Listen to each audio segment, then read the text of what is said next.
Energy Education, focused on the Barnett Shale. Our members are the leading producers in the Barnett Shale. Members of the Barnett Shale Energy Education Council account for the vast majority of the production in the Barnett Shale. Our website is at bseec.org, and what I'm going to talk about today is all on that website.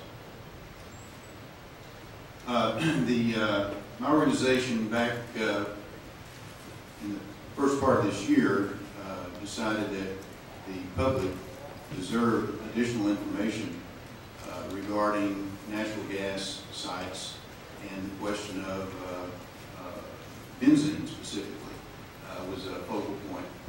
So we decided that we would commission such a study.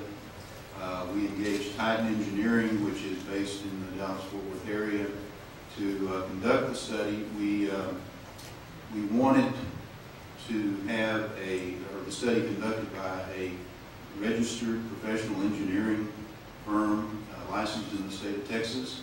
We wanted the study results to be totally designed and carried out by this firm, and we wanted the study results to be stamped by a professional engineer in the state of Texas. And as you know, that's a strong seal that basically that engineer and that engineering company are putting their reputation and their license on the line.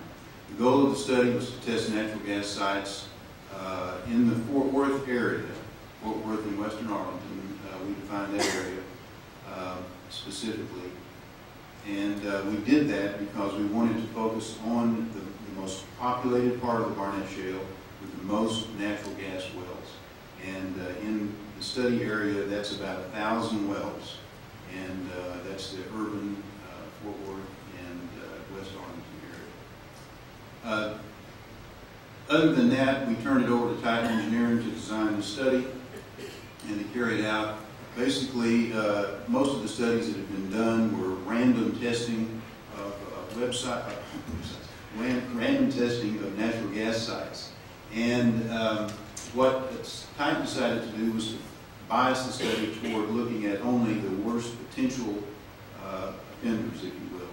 Those sites that produce a lot of natural gas, have a lot of liquids production, and so they did a statistical analysis, identified those, actually pulled pressurized liquid samples, and narrowed down the list to one site in each district, council district, so that all of Fort Worth would be sampled.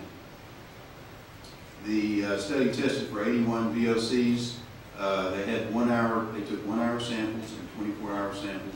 None of the 1 hour samples exceeded the short-term air monitoring comparison value.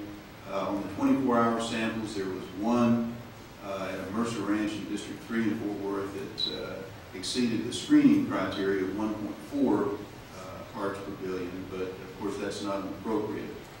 That's the long-term AMCV, and this was a 24-hour sample. They compared that to the ATSDR minimum risk level of 9. Basically the results were on the 1 hour samples. None of them were anywhere near the 180 parts per billion. They were all down in the one, little below, little above level. On the 24-hour sample, again, they're all very low, nowhere near the 9 parts per billion at the ATSDR acute minimal risk level. And again, they used the short-term, the TCEQ AMCV of 180 long-term. Skip that. Okay. The kind of numbers we're talking about, if you look at typical levels of benzene in the environment, are somewhere between that in major cities and that in homes with no smokers. So we're talking very low levels here. Comparing, of course, the ultimate solution on measuring the air comes from the continuous air monitors, permanent air monitors. TCEQ has one in Dallas, one in Fort Worth Meacham. They just installed one in Dish and one at Eagle Mountain Lake. Dish and Eagle Mountain being in the heart of natural gas country. And if you look at those two on the right, over there, a blue triangle and a green circle, those are the Dish and Eagle Mountain Lake. They're very low. In fact, they're below the benzene levels measured in Dallas, which has no natural gas production anywhere near it. And again, to put that into perspective, if you look at the Dallas-Fort Worth area, the benzene concentration compared with other cities, metropolitan areas in Texas, you see that Dallas-Fort Worth is very low. So the bottom line of the study, and I'll just give this quote from Doug Cantor, who was a professional engineer that headed up the study. Based on the results of this study and the health effects criteria employed, Titan Engineering concludes that harmful levels of benzene and other pollutants are not being emitted from natural gas sites in the study area. Thank you. Very much.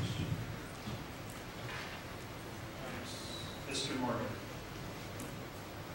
Thank you very much. My name is Ken Morgan. I'm over at TCU, been there over 30 years. And with the oncoming of the Barnett Shale, we started up the TCU Energy Institute. It's an institute that looks into all forms of energy. We think we don't have the luxury to rule out any, especially in these early stages. We have one of the largest wind grants in the country running right now, as well as the Barnett Shale and Green Roofs projects that we have and do at the university. On to the next. Transportation, we've heard it throughout the day. It's a big issue as long as you have the density of transportation use. And in Texas, we love to drive our cars and trucks, but we've got transportation from the big haulers all across this nation. Take a look at a website called NASCO, the Super Corridor Coalition, all the way up through the country to Winnipeg down to Mexico. We're looking at alternative fuel vehicles. If you take a look at natural gas specs here, and you bring those up, just go ahead and bring them up one at a time. You've seen this before. We know that natural gas at least ought to be looked at very, very seriously because we do need to drive our vehicles. We do need to deliver the products. It makes some of the energy sources, such as wind and solar, very viable. If you go out to West Texas, you see the development of great wind farms out through that area. They are not all turning for various reasons. We have a tremendous supply. I'm a geologist by background, environmental engineer also, and we understand and take a look at a lot of these issues.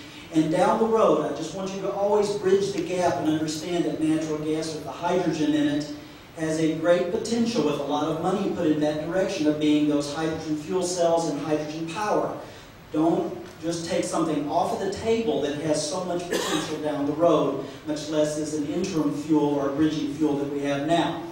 If you take a look, you've seen this before, the shale gas map. This got geologists very excited throughout the country because we didn't know the shales would be able to release the kind of gas that they do. What a blessing for a nation that has spent the better part of my lifetime importing oil and now at a rate of $1 billion a day so that we can drive our cars and trucks around this country. So we look at this and sharing it with our northern and southern neighbors and throughout the world now. France is covered up in natural gas if it wants to go after it, and many, many other countries if they want to look at that instead of uranium and coal and other sources. To the next slide, it looks like we've got just thousands of trillions of cubic feet. We can do even better than that over time. What we did, matter of fact, Ed Ireland here at BSEEC and myself, we held a symposium here in 2009 about natural gas vehicles. We're learners. We're trying to figure it out too. We want to know what this is really about. We know that maybe our grandparents had liquid propane and natural gas that they were using, and so we wanted to check this out. We had a lot of the companies, from producers, suppliers, to the market people come into town. We had 100 people show up for it, and from that then we launched. On the next slide, you'll see that we pulled together. We now have a Metroplex natural gas vehicle consortium. It's grown from 15 companies in 1 year to over 70 companies. And our mission is to really take a look at refueling stations. While we're still evaluating this resource, we want to know if the refueling stations and infrastructure can truly be built safely, clean air quality, to make this a viable option to import it. All of the companies that have been involved in this, 70% of our imported oil goes for transportation. We've got to look at it in a very serious way, and it is now at the rate things are changing. Next slide, please. The companies, I put them up here, we take all comers. We've never turned down a company or agency or group that wanted to belong to this. This is about the Metroplex. It's about the Metroplex. We're the largest grassroots organization as a consortium to look at this. We'll look at the positives and the negatives. We want to do this in the right way. With vapor recovery, we're going to have them there. Next slide. The refueling stations, whether you do them in-home or you put some out on the highways or you build up hubs around the nation, it's something that's happening. And the next slide will show you that. Throughout the nation, I'm not sure if you're aware of it, but consortiums just like ours are building up as grassroots concerns about their local areas, from Houston to up in the Northeast to out west in Oklahoma City and over in Shreveport. These are the companies, the people, the stakeholders that are interested in this, from the AT&T to the smallest operators in the area. Is it a viable resource? Is it something that we can do to attack our transportation and air problems? Next slide. It's really about supply, demand, and we can all become winners. Natural gas is a cleaner burning fuel, just like we're talking about replacing coal for electricity. We need replacements for diesel and gasoline, and we need them now, not later, now. Next slide. AFVs, the alternative fuel vehicles, we look at all of them, from natural gas to biofuel that you can switch back and forth, we don't care what that is, to hybrid electric. Hybrid electric is going to need power generated somewhere that you plug into. We're all for them, and they're all being produced now. Our own companies produce them, and we sell them worldwide. We just don't use them here for natural gas vehicles and some of these others. We're all for the Volt. We hope it's a great success. Also following in line here, both General Motors and Ford both announced that they were going to do light trucks and vans for use in natural gas vehicles. Many of them will be biofuel so that you can switch back and forth as we transition over time, get air quality standards met in a much greater, smaller time zone. Next. Air quality. Natural gas vehicles can have a direct positive impact on America's air quality and environment. NGVs in urban environments are a solution for meeting EPA non-attainment measures and improving local air quality. CNG can bridge the transportation energy gap today and help lead to perhaps more hydrogen power research for the future. Last slide. Thank you very much. The Energy Institute at TCU, we just happen to be, I think, a great place. As I know Dr. Armendariz was at SMU. Universities can provide a great open forum. This is the American forum today. We ought to be proud that EPA came into here, that we get to do this in an open public forum.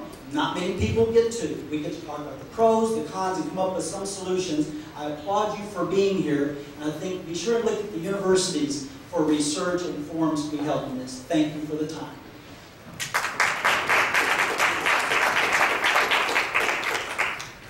Thank you. Any questions? Thank you guys very much. Next two speakers, Sarah Bagari and Cindy Mellon, please. McGarrett, I'm sorry, Sarah McGarrett.